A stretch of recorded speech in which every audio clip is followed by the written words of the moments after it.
Thank you very much. I put on my special t-shirt for everyone to see, so we will talk about shit today. And we plan to launch this, our wash center. We have been developing it for like three and a half years on World Toilet Day, but we decided it was so much happening on World Toilet Day, so we are doing it now in January instead. But I would take you on my journey. I have a background in software since 30 years. My first job, actually, when I was 14, was in a small wastewater plant at the school, where my father was the head janitor. So I've been into poop tanks, and I what was sometimes you have to go down because this was because the water was not flowing, and then you have to put your garments up to the neck, and sometimes it's you had like shit in your hair, yeah, so you need to shower. But take me let's go on this journey. We start in Stockholm 2019, and this is actually a cottage we have on our property in Sweden. And Sweden, where we stay, has about 27,000 islands, one of the largest archipelagos in the world. So it's very difficult to connect with traditional sewer and pipes. And we installed in 2019 a hybrid toilet. And this is actually where my journey starts in sanitation, or my second journey in sanitation. Because 2017, 2018, we had something called the way to day zero. The water in Cape Town was almost, there was no water left. So we were like the last month before this day, we had like 50 liters per person to use for showering and washing and drinking and everything. And what was happening was that you only, what they said was like, if it's yellow, let it mellow. If it's brown, flush it down. So people were, like not flushing, and the whole house was smelling of urine. And it wasn't very nice. My wife came up with an idea to put like shaving foam in the toilet, so you pee through the shaving foam to decrease the smell in the house. But what I did was, you see the toilet on the right side. We have it in our house in the big house in Sweden. It's a flush model, and has an average of 1 liter of flushing. It's a urine separation toilet. So we started using that, and suddenly we have like more water for showering and washing and everything. But then I bought a shower from the US, you see on the other picture, only using 2.7 liters of water, and a nozzle also from Sweden. So we were living a quite normal life, actually. And I met two of my friends at the school my boy goes to. And we said we start like a small company, like selling this on the website. And we have a reason to meet and have like a business lunch, like a management meeting. Well, we started and imported a couple of things. We got one call from a lady that was the headmaster or the manager for a school in Eastern Cape, very, very rural. And they have 2 pit latrines that were full, so the kids were defecating around the school. And she was hoping that this flush toilet could work at their school. And I asked if they have water all the time, and no, they didn't have water all the time. And I said, the flush toilet needs water, even if it's little water, it still needs water. And she was like, oh, I was hoping this will work. And I said, like, instead of us sitting and talking over the phone, I take my tech director, and we come and visit you. And she started laughing, and she said, do you know where Coffee Bay is?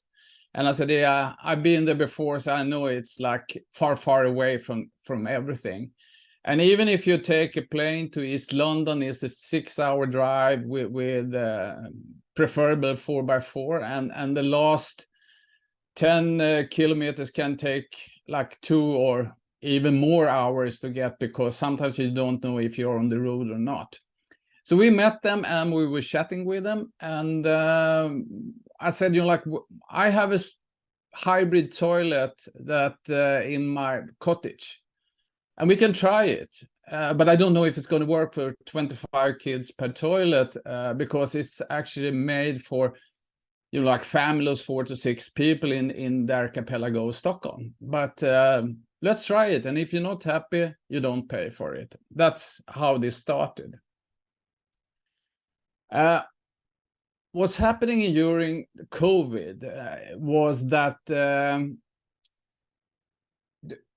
I thought, like all the reports that was from France and Italy in the beginning, and we have a lockdown here in South Africa, I felt like maybe this is going, like really talking in our language, the shit hits the fan. So we took a repatriation flight to Sweden in June 2020 and stayed in Sweden for 8 months. And it wasn't lockdown in Sweden, but mostly people were staying home. And so I just sat down and started reading about the sanitation problem around the world. And it was fascinating. It was like one big rabbit hole. And when you're down in the rabbit hole, you look to the right, and it's a new rabbit hole. And you look to the left, it's a new rabbit hole. So it's so many things that are connected because of bad sanitation.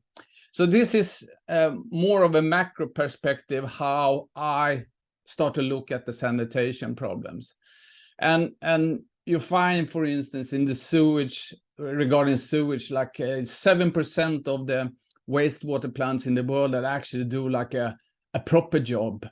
We have here in South Africa, it's lots of wastewater plants that comes up, like I think it's 20% in the last green report that do like the lowest level. And if you go to Sweden, even if they're like one of the top-notch countries in the world, they're still pushing out through wastewater, like nutritions and pharma and hormones, etc. So it's actually not working very well. And it's using enormous amount of water and using enormous amount of energy. And then we find, like when you look into the whole picture, you see, like plastic, it's all over the world. And according to UN Environment, 11 million tons of plastic goes into the oceans. And the water scarcity in different parts of the world, like, and especially in South Africa, there are regions that have like problems with water, to finding water. I was in a municipality some weeks ago, and they are just drilling down. So the whole community looks like a Swiss cheese because they need to get the water from the ground. And it's not very sustainable if you see in long term. And energy, the wastewater plants are using enormous amount of energy. And in this country, I was talking to Michaela, just how is the schedule for load shedding? Because like today we have like 3 blackouts. They turn off the electricity for like 2.5 hours, and makes life quite complicated, especially for like manufacturers and that would need, and also like the wastewater plants, when they stand still and the water is pushing on, like it's not a very good solution. I started to look into the school environment because of the school we visit and put in the toilets in Coffee Bay. And this is a couple of pictures I took when I've been around. You see the first one is a steel shed with just a hole in the ground.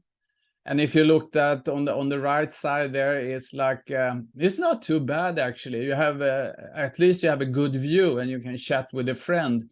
But when I walked on it, it was like a 3-4 meter hole under, and it was some logs and rusted corrugated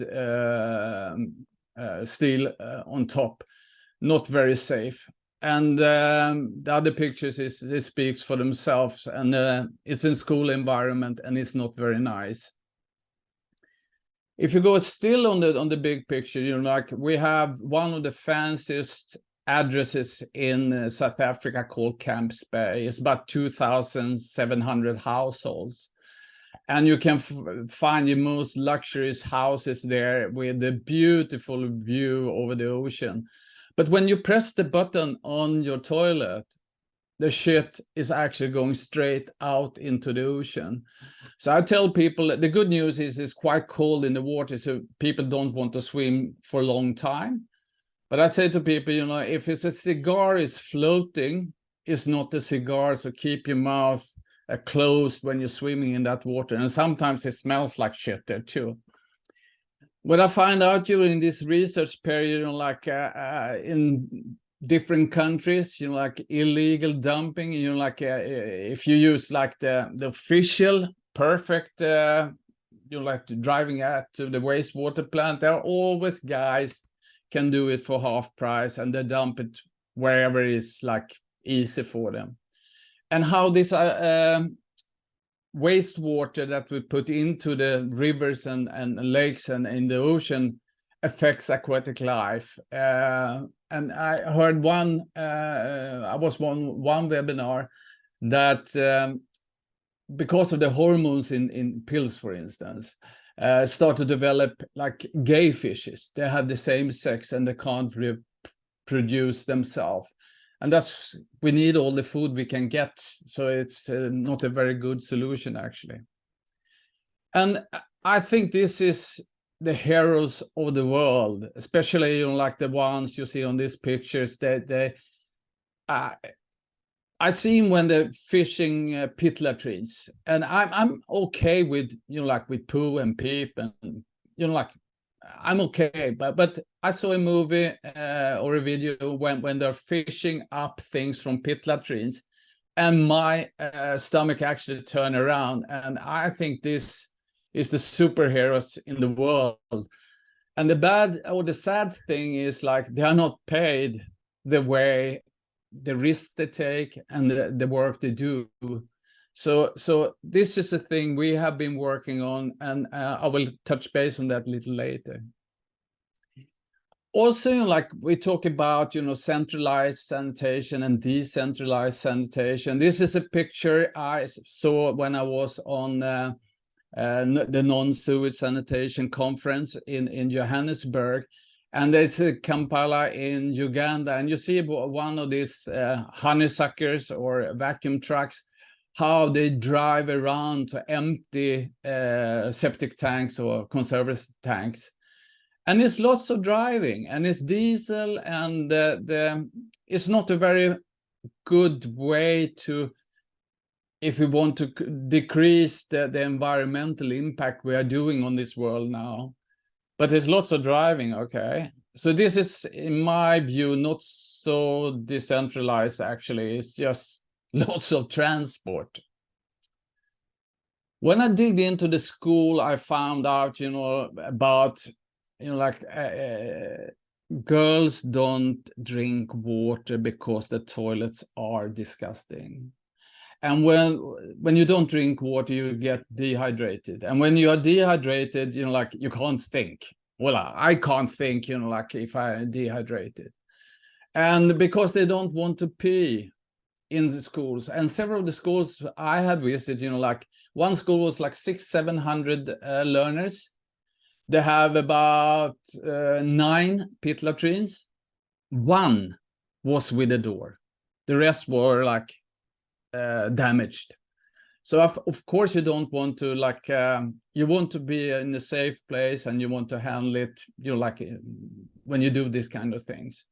And we also see, you know, like several schools, you know, like they don't have drinking water, or they drink just plain rainwater. So we are working on a solution on the drinking water to have a low-cost version of it, instead of like complicated technical solutions. And what I also found in my research was that menstruation management for girls in schools in Africa, when you start to get your period, most of the girls stay home during the menstruation, and they misses about 20 to 25% of their education. And we need young girls with as good as educated as possible. Period. I think that's it's important. And washing hands. Most of these pit latrines don't have washing facilities, and if they have washing facilities, mostly outside the toilet. So if you have menstruation and you have an accident, you can't handle it for yourself. You have to show the whole school, or well, the kids that are around the toilet, what's going on, and it maybe look like you're coming from a crime scene. And I think when I was in Coffee Bay the first time, because they were talking about, because it's quite young kids at that school, to have like open units, so the teachers or the staff could help the kids. And I said to Dawn, when I talked to her, I said, one of the units needs to have like a door and a basin inside. And she said, like, no, in South Africa, we put the basins outside. And I said, like, if some of the teachers have their period, and is it nice to wash yourself and do it in private? And she looked at me and said, Birger, you're strange. And I was like, how come? Well, you talk about your white middle-aged man talking about menstruation like it was normal. And I said, for God's sake, it is normal. About 50% of all the people in the world have it, or had it, or going to have it. And we were laughing, and we got feedback later on from the staff. They said it's like fantastic. They can go on the toilet and handle whatever they want to do there. So it was a good move.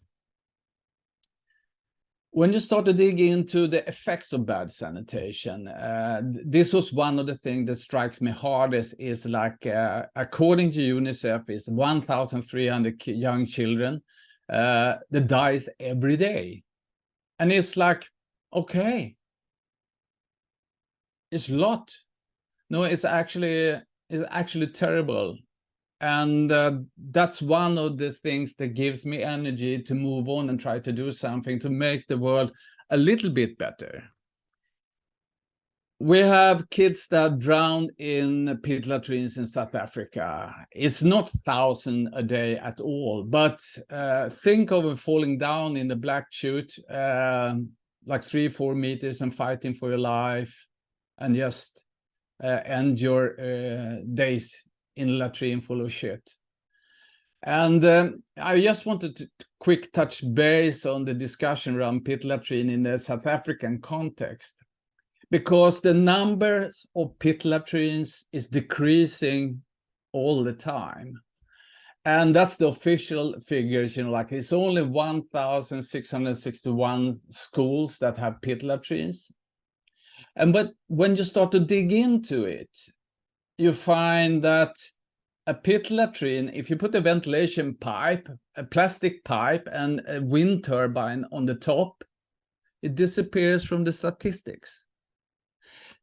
You change name on it, call it VIP. And VIP, when I read the first time, I had like a picture of like a red carpet, beautiful people with high heels. No, I'm joking, but like something nice and beautiful. But it is the same pit latrine with a pipe and a turbine. We have an expression in Sweden: if you put a lipstick on a pig, it may be prettier, but it's still a pig. And it's the same here with the pit latrines. It's, even if we put the ventilation pipe, it's a little bit better, but it's still a pit latrine. This is a rabbit hole that I never heard about, and it's no neglected tropical disease. And it was actually a university in Sweden that started talking about Ascaris. And that's the picture up there, quite beautiful actually. And it can be like 35, the female can be 35 centimeters long. And if you get, the eggs are so small, so you hardly can't see it on in a microscope. It's difficult. And there are like the hardest one to neutralize or kill when you treat shit, okay? And the female if she comes in on your hands, into your mouth, into your stomach, she can produce 200,000 eggs the first 24 hours.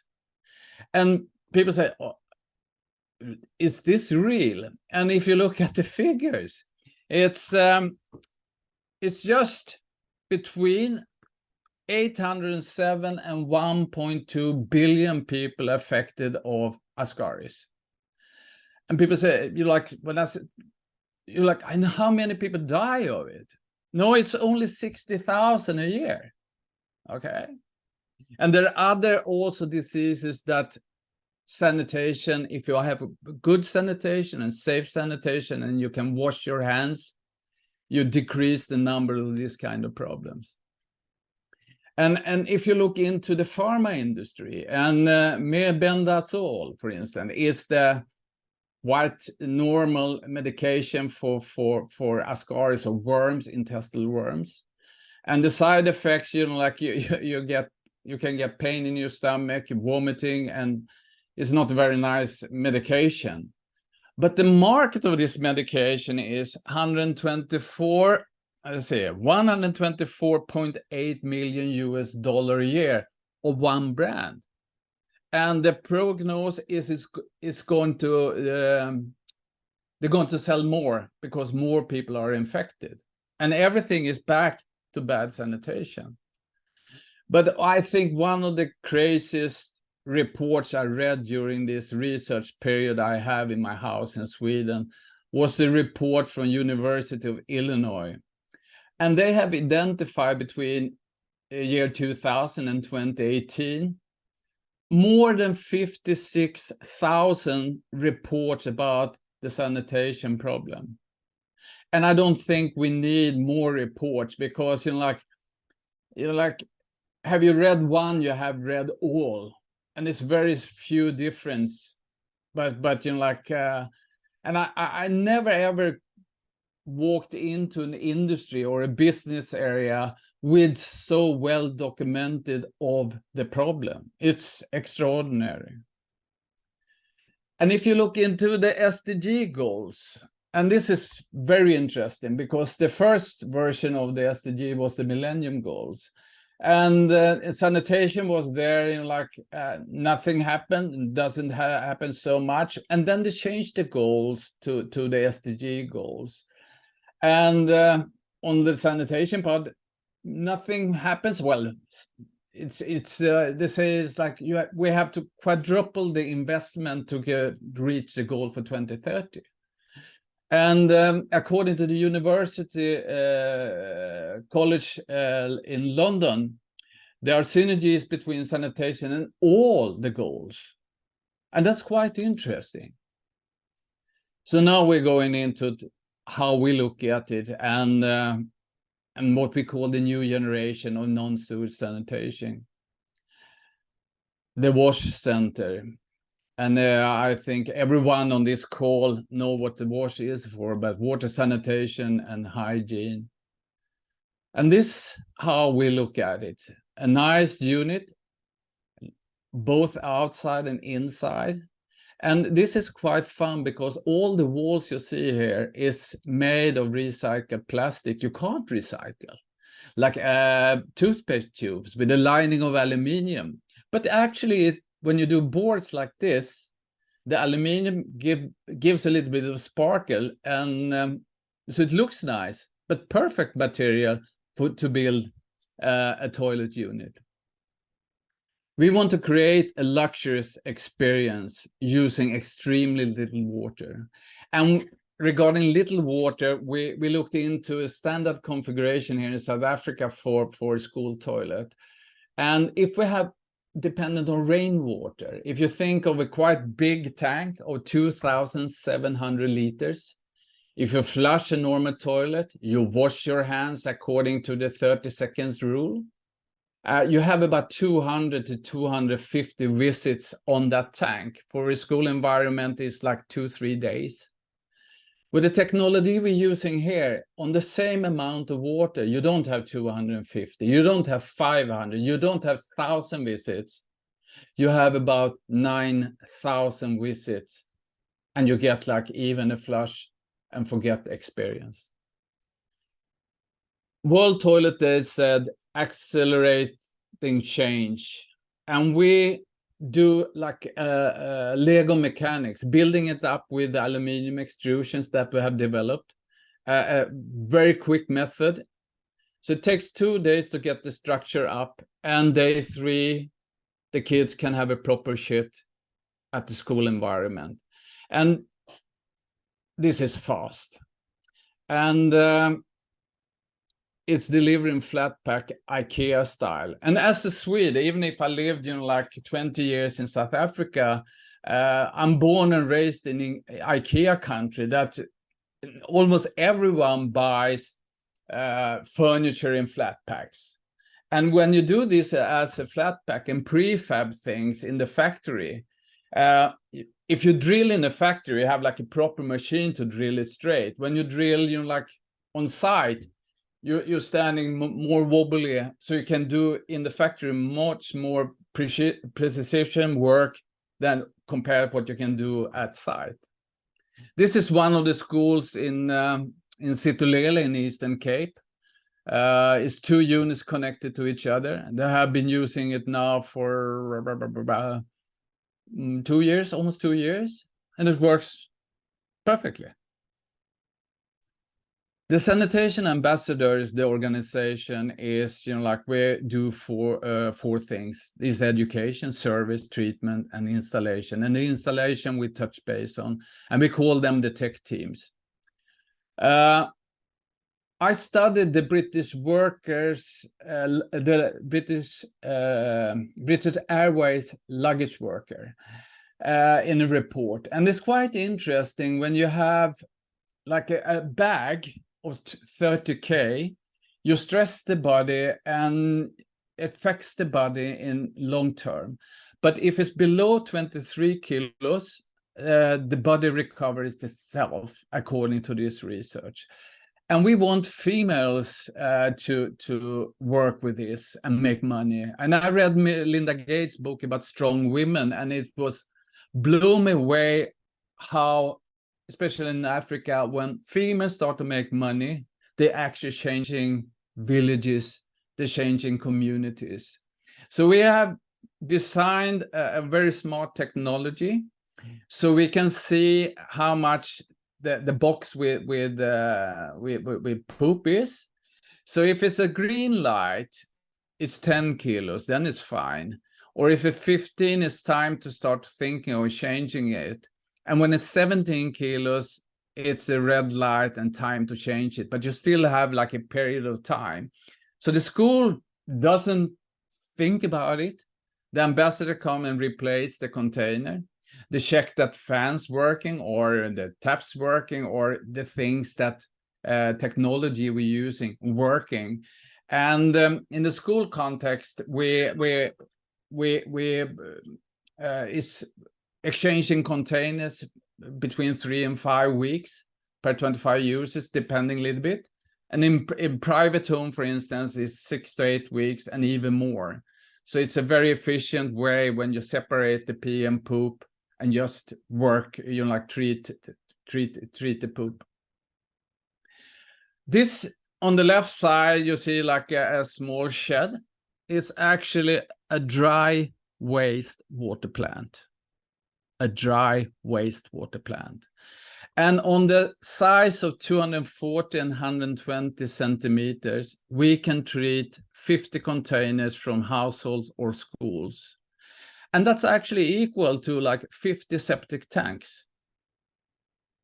But the cost of a box compared to a septic tank, and because we don't mix pee and poop, so it's not like leaking water out in the environment. It's just concentrating, taking care of the poop and treat it. And the treatment time here with the method we have developed together with the university, it's in 20 degrees about 2 to 3 weeks.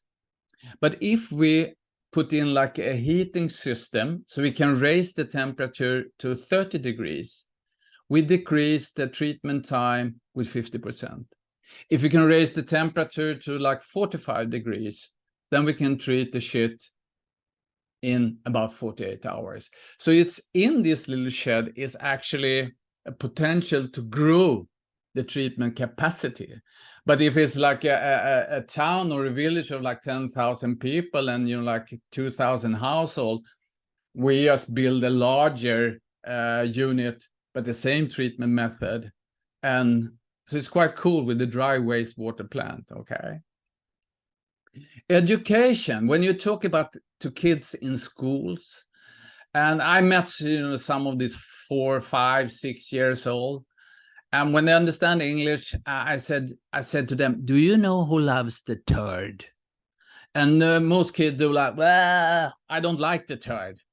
But there are some that likes the turd or actually loves the turd. And then I explained to them, you know, like the turd is full of bad guys, but it's also things in it that's yummy for the plants and the trees. So if you take away the bad guys, it's like macaroni and cheese or KFC or pizza, whatever, for the plants. And there was a project in Kenya with this method in a small scale, different from us. But they used the out from the toilet and put it around coffee bushes. And what they found out, they got much larger yields. But the coolest thing was that the quality of the beans was graded higher. So they got more money per kilo of what they're producing compared to before they use it in agriculture. So we want Poopy to swim and drink clean water. And I think everyone on this call, you know, like that's the goal for us to make the world a little bit better and take care of the water. But we, at this stage, we say back to the soil, because the soil, especially in Africa, need all the carbon it can get. And the method we use actually boosts, so it's like a proper fertilizer for agriculture or for lawn. But some people say to me, like, I don't want to put shit on my strawberries or my salad. Okay, fine. But you can put it into the soil. So you enriches the soil. You don't spread it on the strawberries, for God's sake, but you put it into the soil because it makes the soil much more happy and better to grow. So our statement is eat, shit, grow, and repeat. And then you get like a closed circle. And if you do this all the time, okay?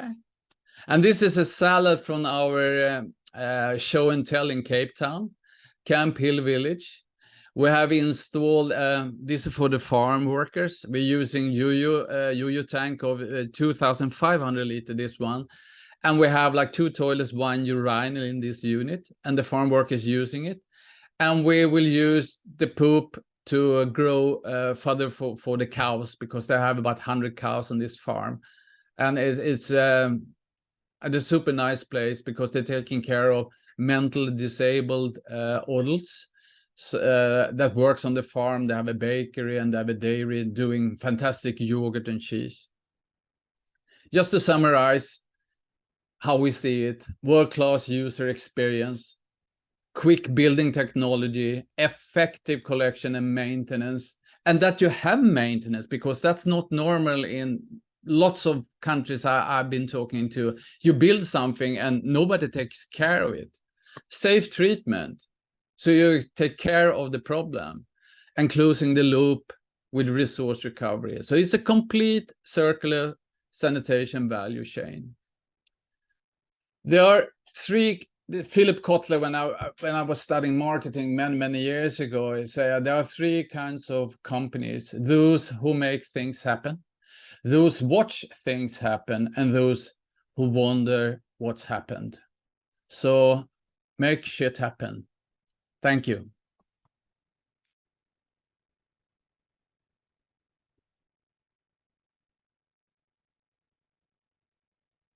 Thank you so much, Birger, for that.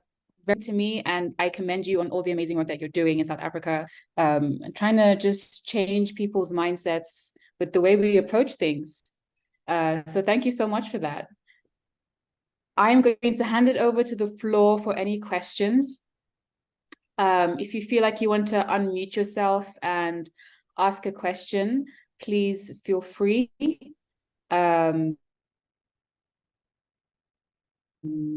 Yes, we have about 20 to 25 minutes for a Q&A discussion. Please feel free. I'm going to kick off. I actually have a question.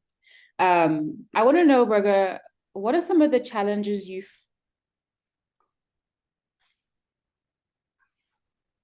You broke up there, so I didn't hear what you're saying. Sorry. Challenges? You asked about challenges, Michaela. Is my internet connection not good? No, it was breaking up there. I think, if I understand you correct, what challenges do we see in front of us? Yeah. Actually, I think what we put quite lots of effort into is financing. And we are a team of software guys that have financed this development we have done now, and including myself. But if we want to do impact in a big scale, it's not that one toilet there and one school there. And it needs, like enormous amount of money. So we looked into, because I'm from the software industry, is like we have something called SaaS, software as a service. And that means, like 15 years ago, you bought the software and then you paid for upgrades. Nowadays, you're paying a monthly fee forever. And we think if we can do the same in sanitation, you pay a monthly fee, so you don't save money to buy a toilet. You get like a monthly fee, so you can start immediately. But that needs, it's not like 10 millions, 20 millions, it's like 100 millions or 500 millions if you want to make, like huge impact. And what we have done with our technology is design for large-scale manufacturing. That's why it took quite a long time.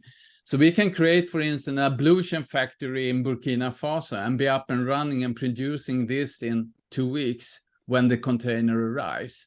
And you can decentralize the manufacturing in different locations and creating job at different locations. The same with ambassadors, like training people, creating local jobs in different locations.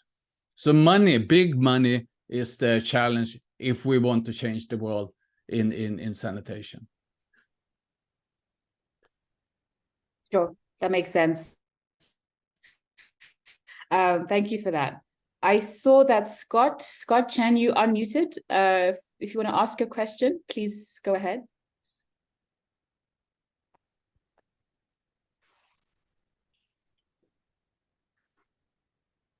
Yeah, Okay, good evening. we'll move Birger, on. can you Hi. hear me? Can you hear me? Yes, we can hear you. Please ask your question. Go ahead. Okay, my question is, Sweden is famous for urine, using as a fertilizer. So I'm wondering, Birger, how do you handle the urine in South Africa in your projects? Yeah, what we do is like it's two way we do it. Most of the pilots we have done so far, nobody is interested in using the urine as a fertilizer, to be honest. They just want to get rid of the problem. But we are interested in using the urine. So we created a project together with a company called Sanitation 360 in Sweden and the university in Uppsala. So we got the grant of 1.6 million from Sweden. So we right now is in the middle of the project to develop a urine concentrator for rural areas. so we can take care of the urine and transform it to a high quality fertilizer. So that's where we are right now in the middle of the project, and we finish the project in July next year.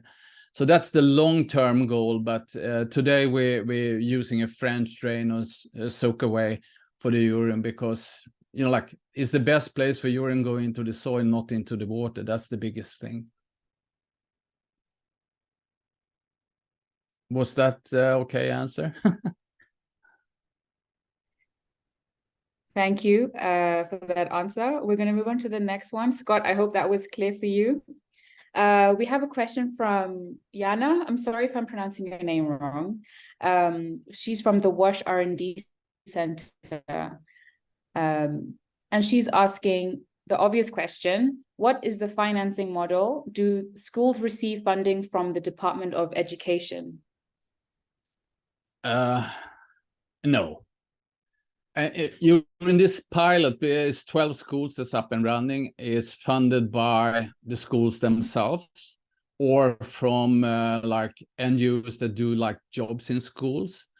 And we haven't talked to the government here in South Africa. And if they are interested, they can come and knock on our door, because we think this is a paradigm shift in sanitation, and the tenders they put out is traditional solutions of different kinds. So they need to change their mindset, because we will not reply to a tender for pit latrines and come and say like we have a different solution, because we know the market according to World Bank in the world is $108 billion. So even if we go for like the thinnest cut of that market, it's still like hundreds and hundreds of millions of dollars.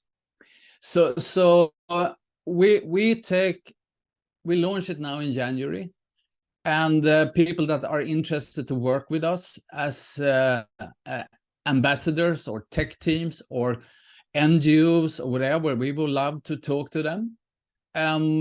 But we are not, like coming to someone with our hat in our lap and try to listen to this story. If you want to listen to our story, it's fine. And if you don't, that's also fine, because the market is huge. But we are a non-profit company, so we will make profit, but it's not for making like an Aston Martin collection or like a house at the French Riviera, whatever. Because I think the team that works with me, we have made money from our software business, and we just want to make the world a little bit better.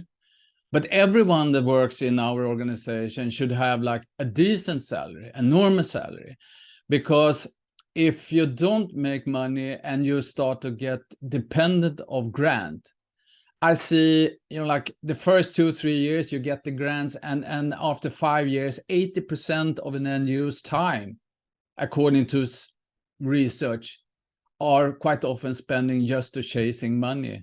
And we don't want to chase money for get food on our own table. Thank you. Thank you for that answer. Thank you. Any more questions from anyone? We have about 10 minutes left. I want to ask, if people want to get involved with the sanitation ambassadors, how does one go about that if they want to be in touch and work with you? Yeah, well, sanitationambassador.org is the website, and we're launching a new landing page in January, or you're just sending to my private Gmail address is birger.lundgren@gmail.com, or send me in WhatsApp and I will reply. Because I work with this, like 8 days a week, 25 hours a day. My wife says I'm obsessed, and maybe I am, but like every time we install at the school and we get the feedback, and you see like a little girl coming out from the first time, and you get this $1 million or $10 million smile of happiness, then you get warm, and you know that I'm a part to make the world a little bit better. And I think, in rural areas in Africa, if we can make the life that's tough from the beginning a little bit better, I think maybe when I come to heaven's gate, they look in the logbook and they say, like, Birger, Birger, Birger, Birger, Birger, and they look at my first part of life and say, no, you're in the wrong place, Birger. Look at the back in the log. And I say, you did toilet for the kids in rural areas, and you made some good for the environment. Welcome. So it's a good feeling to work with this kind of problems. But we need all hands on board to make this happen, and especially the SDG goals. Because it's far away to reach the goals. But we need new technology, and that's what we think we provide a good alternative to traditional alternatives.